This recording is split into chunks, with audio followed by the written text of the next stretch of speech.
নমস্কার বন্ধুরা, আজ আমি একটা নতুন রেসিপি নিয়ে চলে এসেছি। নতুন রেসিপি না, অনেকেই বানিয়ে থাকেন। আমি 4টে আলু সেদ্ধ করে নিয়েছি। কেন বলুন তো?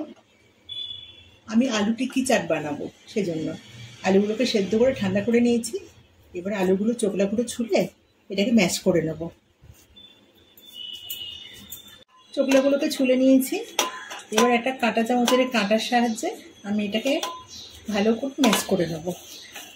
এখনো গরম, হালকা গরম রয়েছে, হাতে লাগছে গরমটা, সেজন্য এটা দিয়ে করা।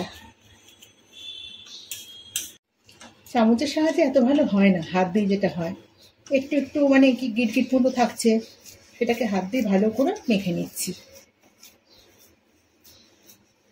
চন্দ্রমুখী আলু, কিন্তু এখনকার আলুগুলো যেন কেমন যেন।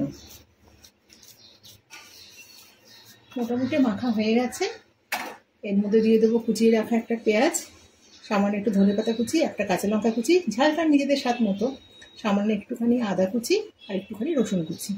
রসুন কুচিটা তো আমাকে দিতেই হবে, কারণ আমার মেয়ে তো রসুন খেতে ভীষণ ভালোবাসে। সব একসাথে দিয়ে দিচ্ছি। দিয়ে দেবো স্বাদ মতো লবণ,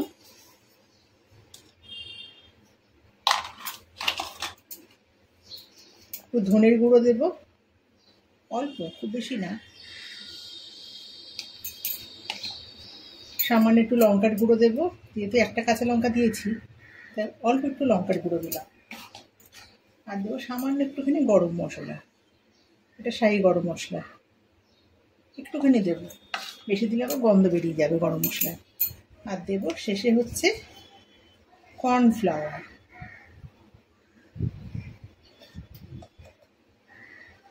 ছোটো চামচে 2 চামচ কর্নফ্লাওয়ার দিলাম। ভালো করে এটাকে মেখে নেব। আলুটা ভালো করে মেখে নেওয়া হয়ে গেছে। একটা থালার মধ্যে আমি একটুখানি তেল মাখিয়ে নিলাম, যেটাকে তেল ব্রাশ করে নেওয়া বলে, সেটাই করে নিলাম যাতে আটকে না যায়। আর হাতের মধ্যেও একটুখানি রিফাইন অয়েল ভালো করে মেখে নিলাম। এবার টিকিগুলো বানাবো।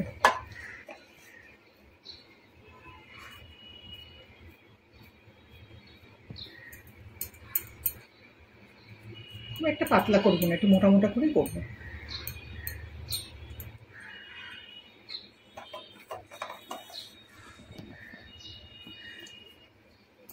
এইভাবে আমি সবগুলোকে বানিয়ে নেব।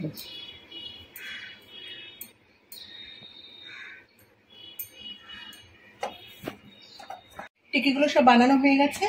আর কড়াইয়ে আমি 1/2 চামচ রিফাইন অয়েল দিয়ে দিয়েছি। এটাকে স্যালো ফ্রাই হবে তো, তাই একদম কম তেল দিয়েছি। ভালো করে তেলটাকে ঘুরিয়ে নিচ্ছি। গ্যাসটাকে একদম মিডিয়ামে রেখেছি। এবার একে একে করে এগুলো দিয়ে দেব।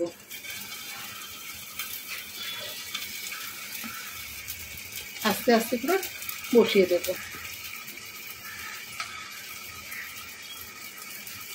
এগুলো হয়ে গেলে পরে বাকিগুলো আবার ছাড়বো। এটা খেতে খুব টেস্টি হয়, দারুণ লাগে খেতে। মানে সন্ধ্যাবেলার খাবারের জন্য ভীষণ ভালো খাবার, একদম কম তেল মশলার খাবার, পেটও ভরে, বাচ্চাদের মনও ভরে। এক পিঠ ভাজা হয়ে গেছে, উল্টে দিচ্ছি। এখন লাল লাল করে সবগুলো ভাজবো।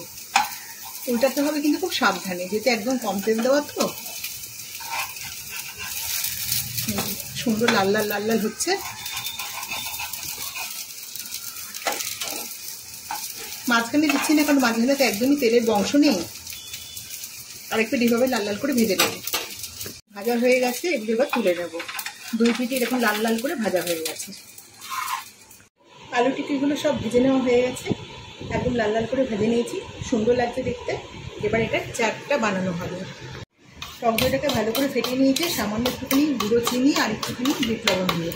এবার এটা এর মধ্যে ছড়িয়ে দেবো।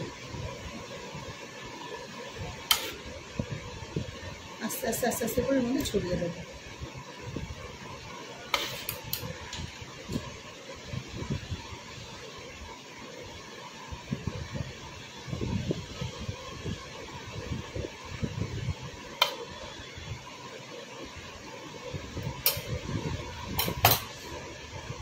টিকিগুলোর মধ্যে বসিয়ে দেবো।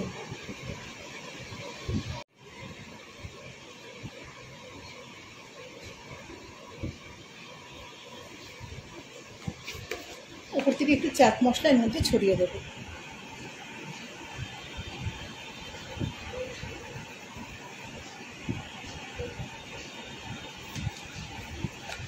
আমাদের আলু টিক্কি চাট একেবারে রেডি। এটা শুধু খেয়ে নিলেই হবে। দারুণ সুন্দর রেসিপি, খেতেও কিন্তু খুবই টেস্টি। রেসিপিটা কেমন লাগলো অবশ্যই কমেন্টে জানাবেন। আর রেসিপিটা ভালো লেগে থাকলে কিন্তু অবশ্যই একটা লাইক দেবেন। আর যে সমস্ত বন্ধুরা এখনও চ্যানেলটাকে সাবস্ক্রাইব করেননি তারা কিন্তু অবশ্যই চ্যানেলটাকে সাবস্ক্রাইব করবেন।